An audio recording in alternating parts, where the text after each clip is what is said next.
Hello beautiful people, welcome back to pre ప్రా Chronicles. ఆరోగ్యమే మహాభాగ్యం అన్నారు పెద్దలు. మన డైట్ లో చిన్న మార్పుల వల్ల ఆరోగ్యాన్ని మనం కాపాడుకోవచ్చు. ఫస్ట్ మునక్కాయ పప్పుని ఎలా చేసుకోవాలో చూసేద్దామా. కుక్కర్ లో 1 గ్లాసు కందిపప్పు, హాఫ్ గ్లాస్ మసూర్ దాలు, హాఫ్ గ్లాసు మూంగ్ దాలు వేసుకొని బాగా కడగాలి. కడిగిన తర్వాత నీళ్లను యాడ్ చేసుకోవాలి. ఒక చిన్న నిమ్మకాయ సైజ్ అంతా చింతపండు, హాఫ్ టీ స్పూన్ పసుపు, 2 స్పూన్స్ కారము. మీకు కారం ఎంత తినగలిగితే అంత తీసుకోండి. నేను కారం ఎక్కువ తింటాను కాబట్టి 2 స్పూన్లు యూజ్ చేశానన్నమాట. తర్వాత 1 టొమాటోని ఇలా చూపించిన విధంగా 4 పార్ట్స్ చేసి వేసుకోండి. అలాగే 1 ఆనియన్ అయినా వేసుకోవచ్చు, హాఫ్ ఆనియన్ అయినా వేసుకోవచ్చు. తర్వాత 5 విజిల్స్ పెట్టేయండి. అది ఉడికిన తర్వాత ముందుగా మనం క్లీన్ చేసి పెట్టుకున్న మునక్కాయలు ఉన్నాయి కదా, వాటిని వేసుకొని మళ్ళీ 1 విజిల్ పెట్టేస్తే సరిపోతుంది. మీరు మామూలుగా ఆ పప్పుతో పాటు వేశారనుకోండి, మునక్కాయలు అనేవి గుజ్జు గుజ్జు అయిపోతాయి. కాబట్టి నేను ఫస్ట్ పప్పును ఉడికించుకొని తర్వాత మునక్కాయల్ని మళ్ళీ 1 విజిల్ పెట్టానన్నమాట. ఇలా మునక్కాయల్ని పక్కకి కప్పులో తీసేసుకొని ఈ పప్పులోకి ఉప్పుని వేసుకొని బాగా మెదపాలి. పప్పునైతే మంచిగా సాఫ్ట్ గా పేస్ట్ లాగా చేసుకోవాలన్నమాట. ఈ పప్పులో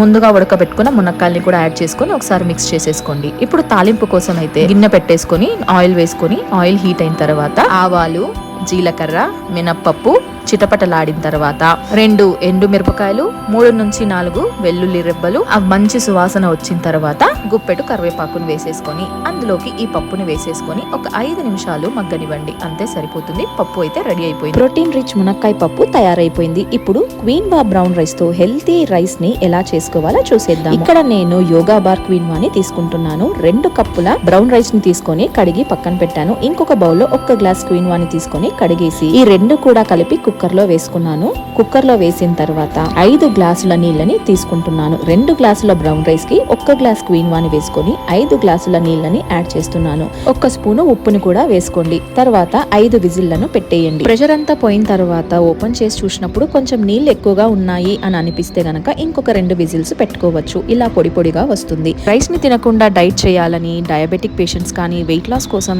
ట్రై చేసే వాళ్ళు కానీ, PCOS, PCOD, థైరాయిడ్ ఇలా ఎలాంటి ఆరోగ్య సమస్యలు ఉన్నా అన్నంని తినకుండా మానేస్తుంటారు. అలా మానేయకుండా ఇలా బ్రౌన్ రైస్ తో క్వీన్ వాని కలుపుకొని అన్నం చేసుకుంటే చాలా బాగుంటుంది. ఆరోగ్యమే మహాభాగ్యం అన్నారు పెద్దలు. ఇలా కొన్ని మార్పులను మన డైట్ లో చేసుకోవడం వల్ల మన ఆరోగ్యం మన చేతుల్లోనే ఉంటుంది. ఈ హెల్తీ రెసిపీని ఒకసారి ట్రై చేసేయండి. మరి ఇలాంటి హెల్తీ రెసిపీస్ కోసం లైక్, షేర్ అండ్ సబ్స్క్రైబ్ చేయడం మర్చిపోకండి. Thank you for watching. Bye.